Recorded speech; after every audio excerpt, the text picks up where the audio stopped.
Now, Rajas is this opposing force of Tamas, and it's what I like to call the agent of change.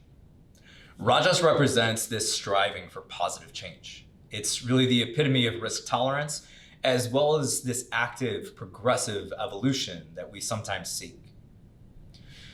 When we see an issue, this mindset is going to seek a new solution that's willing to sacrifice personal safety as well as personal security simply because they see sitting still and being still, not changing at all, as a failure already. Rajas is simply more comfortable with the unknown. It takes aim, it strives for achievement, and it has ambitions to reach beyond what's already known and what's predictable in their life. Now, Rajas can be opportunistic as well as dynamic. But on the flip side of that, that creates a chance of being unfocused, undisciplined, or simply unable to bring things to completion.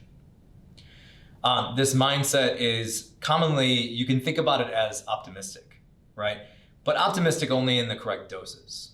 Most commonly, Rajas is associated with volatility, unpredictability, and high energy.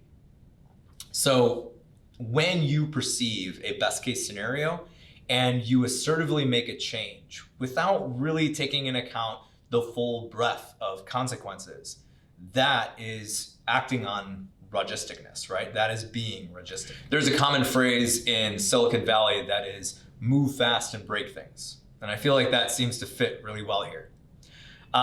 Rajas is prideful in nature.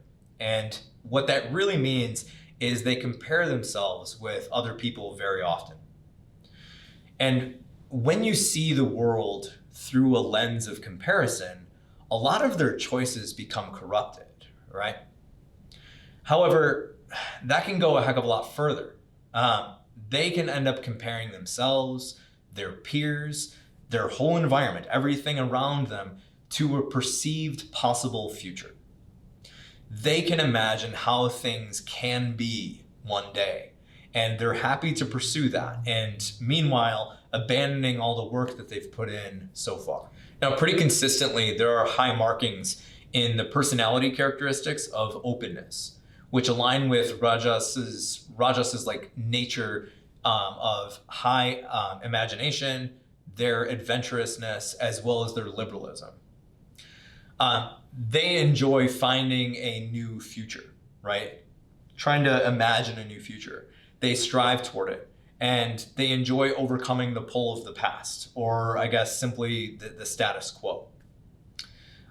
There are other personality characteristics that kind of like line up with Rajas is the increase in neuroticism. Now, when I talked about Tamas previously, they have a similarity here. However, unlike Tamas, the focus of neuroticism in this case is primarily on the anxiety and immoderation. Now, a rajistic mindset is going to lead you to a state of constant competitiveness, and it has you kind of cling to your attachments of the things of the world. The way you communicate with people and the way you treat people ends up being in a transactional mindset, right? A transactional way. And what I mean by that is like you have like a tit for tat approach. You're unwilling to do something simply because it needs to be done. You kind of demand recognition or compensation for things. Now, additionally, the constant state of volatile change as well as constant evolution creates an inconsistency in your character.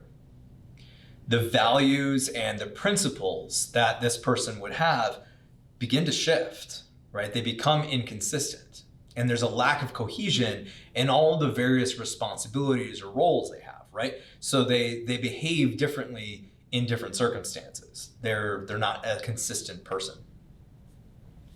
A rajistic person can also become very uncompromising and unrealistic. At an extreme, they have this idealistic view, and they hold everything that they see, including themselves, up to that idealistic view of themselves, right? Or this idealistic view of the future. And this is absolutely to their own detriment. Now, the whole world begins to close in on this type of person if this type of behavior, this mindset, is left unchecked. It typically leaves them feeling misunderstood and deeply insecure. And it becomes obvious to everybody in their life that they lack consistency and they lack temperament. how they approach problems creates a lot of self-doubt, and it increases their anxiety over time because they're used to making these mistakes and having errors along the way. They try to do too much all at once is what it comes down to. And because they're trying to juggle everything in their life, they end up dropping all the balls, right? They end up failing at all the things. At an extreme case, even their idealism, their idealistic view of the future begins to evolve. And that makes it completely impossible to achieve. Though, they continue to drive for that imagined and romanticized future, mainly because they want to get away from all of the imperfections, the disappointment that they have in their own imperfections in their life. This type of person ultimately leaves a trail of failed pursuits, unfinished projects, and broken relationships. Now, in the Bhagavad Gita, Krishna says, "Know that Rajas has the nature of attachment and colorings of the mind, which produces craving." Now, of the gunas, Rajas almost seems like attractive because, as Krishna puts it, it is born of attachment and it's born of like excitement, right? It's highly active. Rajas embraces change, and it is this force of evolution, this really strong, active force. And a lot of times we believe that that type of change is going to help us drive us toward this ideal self, this best version of me, right? However, that's not always true. The central problem here is the unknown. It's this confusing, dangerous, and chaotic possibility that can simply devastate your ability to strive properly, to work properly, to refine yourself in a meaningful way, and embody ideals that you actually seek. Reaching for more change and ultimately, therefore, more perfection is only going to result in you reaching beyond your capacity and outside of your true nature. You see, it is simply not enough to change and to strive to become better.